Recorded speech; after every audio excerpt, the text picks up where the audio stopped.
What's good? It's the one and only, but what do I know? Boxing coming back at y'all with another one, man. We got Tank Davis in the news. He's like, I don't know. I guess today is just drop your DMs day, man. I just did one on Chris Eubank dropping his DMs with Leon Smith, and now Tank Davis is dropping his DMs with Eddie Hearn. For y'all that don't know, it says what you mean, what you say. So basically, what happened was Eddie Hearn said some stuff in an interview that rubbed Tank the wrong way. He basically was trying to insinuate that Tank is not an art. Is not not a smart person, basically, and Tank Davis kind of checked Eddie Hearn about this. But anyways, on to the current news. De La Hoya tweeted out, "I have no contract. Deadline for me is Monday or I'm moving on. # Davis Garcia."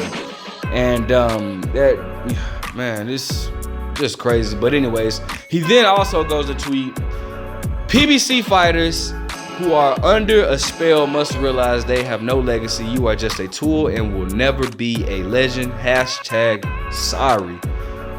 This is crazy, man. And so basically, De La Hoya he's basically fed up. So let me go on to an article real quick, and then I'll give you my opinion as usual. Now, shout out to BoxingScene.com. It says, De La Hoya on Tank Davis, Ryan Garcia. "I have no contract. Deadline Monday or I'm moving on." Oscar De La Hoya publicly issued an ultimatum early Sunday morning. Ryan Garcia's promoter stated on his Twitter account that he has not received Garcia's contract for his pay-per-view showdown with Gervonta Davis. According to De La Hoya, if they don't get contract from Davis handlers by Monday, he will begin looking for another opponent for Garcia's next fight. "I have no contract," De La Hoya wrote. "Deadline for me is Monday or I'm moving on." The founder of Golden Boy Promotion attached his # Davis Garcia to the tweets he tweeted. De La Hoya message might merely be a negotiation tactic. I was just going to say that. But there's no clearly concern on Garcia's side that he hasn't received a contract for what could be the biggest fight of his career. That will be the biggest fight of his career. Davis versus Garcia is the most profitable, marketable bouts that can be made in boxing. Baltimore's Davis and Garcia of Victorville, California, announced their social media accounts November 17th that they had agreed to fight next sometime in 2023 in Las Vegas. They couldn't move forward until with their high-profile fight unless Davis defeated Hector Garcia in the 12-round 135-pound title fight in January 7th at the Capital One Arena in Washington, D.C. Davis stopped the previous undefeated Dominican southpaw when Garcia declined to leave his corner for the start of the 9th round. 28-year-old Davis indicated afterward, however, that there's still work to do before they could officially announce a date and a site for this fight with Ryan Garcia. "If it's up to me, Ryan is definitely next," Davis said. "We somewhat got everything, going in the right direction. So we just waiting for Ryan to accept on his side and let's get the job done." So it's this is crazy. But Davis and Garcia have both acknowledged that they have agreed to box in a non-title fight at a catchweight of 136 pounds, one above the lightweight limit. April 15th repeatedly been mentioned for the target date for Davis Garcia, but Davis' trial next month in his hometown could affect when their fights happen. Starting February 16th, Davis will face 14 misdemeanor motor vehicle violations that stem from a hit-and-run accident 2 years ago. Davis allegedly drove his Lamborghini through a red light at an intersection in Baltimore and collided with a Toyota Solara in November 2020. The driver of the Toyota and 3 passengers suffered injuries in which they have recovered. Davis left the scene of the accident before authorities arrived.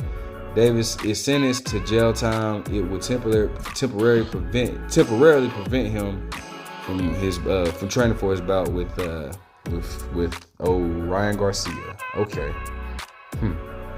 All right, so first and foremost, let me say I do feel, I was gonna say that earlier too. I do feel like these are negotiation tactics. Sometimes what promoters would do is, like Floyd Mayweather, for example, he did it. I remember he did it with Robert Guerrero, right? They were having some type of issues in negotiations. So Floyd Mayweather was like, well, looks like I'll be sending a contract out to Devin Alexander on Monday or someday coming. It was someday coming up soon. I think it was like a Saturday when he tweeted it and saying he was gonna send a contract out to Devin Alexander Monday, and then that following week he announced his fight with Robert Guerrero. So that's a negotiation tactic to try to get things hurry up, to try to get the ball moving, because obviously they're saying that they want the fight to be April 15th. Now, should this fight not happen, which I've had people close to me say that they feel like this fight is not going to happen, which I really hope it does. I mean, think about it, man. Listen, last year we missed the biggest fight that could have possibly been made was Errol Spence and Terrence Crawford, and we've missed that fight. Now Errol Spence is possibly fighting Keith Thurman at 154. Okay, the biggest fight at 135, or at least the most lucrative fight at 135, would definitely be between Tank Davis and Ryan Garcia. All right, I feel like we're closer than ever, and I felt that same way against with Errol Spence and Terrence Crawford. I really boxing would just do itself a disservice. I mean, bro, we didn't get Errol Spence, Terrence Crawford at 135. I'm hoping we get this. I mean, at none of the fighters at 160 are fighting each other. 154 is the only division where the top guys are actually fighting the top guys, in my opinion. 140 is kind of scattered out. We don't even know what's going on with Josh Taylor and Jack Catterall for that rematch. 168, they stated that we're finally going to get Caleb Plant versus David Benavidez. I mean, I really hope we get that, but it's just, man, it's too many fights that are not happening. Okay, at 175, it doesn't. Well, according to Top Rank, they feel like they're not interested in making Archie Beterbiev versus Dimitri Bivol anytime soon, or at least in the near future. In the heavyweight division, we're not getting Tyson Fury versus Alexander Usyk. I mean, bro, it's just way too much going on, bro. And boxing needs to just really, come on, bro. Like, seriously, this is just boxing just continue to kill itself. Now, I'm not going to speak on A side, B side. I mean, personally, that just irritates my soul. I don't know.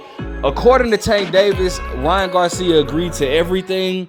So I'm not understanding, if they agreed. So I guess they had a term sheet that Ryan Garcia agreed to. So I'm trying to figure out what's the rush or what's taking so long for the contract to get this fight moving, because as much as I don't like Oscar De La Hoya, as much as I don't care for him outside of the ring, I do understand why he would want to hurry up and get that fight pushing, because it's like, bro, the fight, if they're talking about fighting in April, they need to start promoting this ASAP.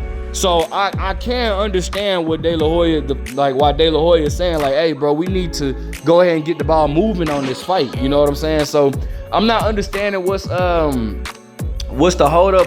I don't even know. I mean, I'm assuming that they're gonna do it on the PBC or on Showtime. I'm assuming that, but I don't even know what the network is gonna be. If it's gonna be on Showtime and DAZN, which I highly doubt, because if that was the case, then we could have had Jamal Charlo versus Jaime Munguia, you know what I'm saying, last year.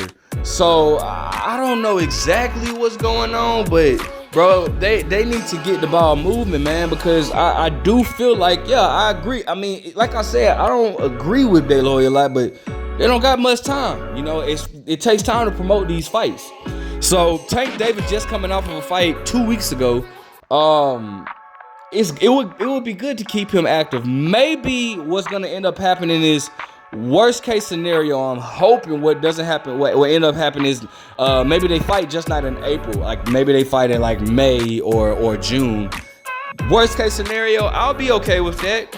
But this is a fight that needs to happen, man. All right, this is a fight that needs to happen. It's too many fights that has been called off lately, and as boxing fans, this is too irritating. So let me know what you guys think. Make sure you guys like, comment, subscribe. Do you think the fight's gonna happen next? Who are you picking? But what do I know?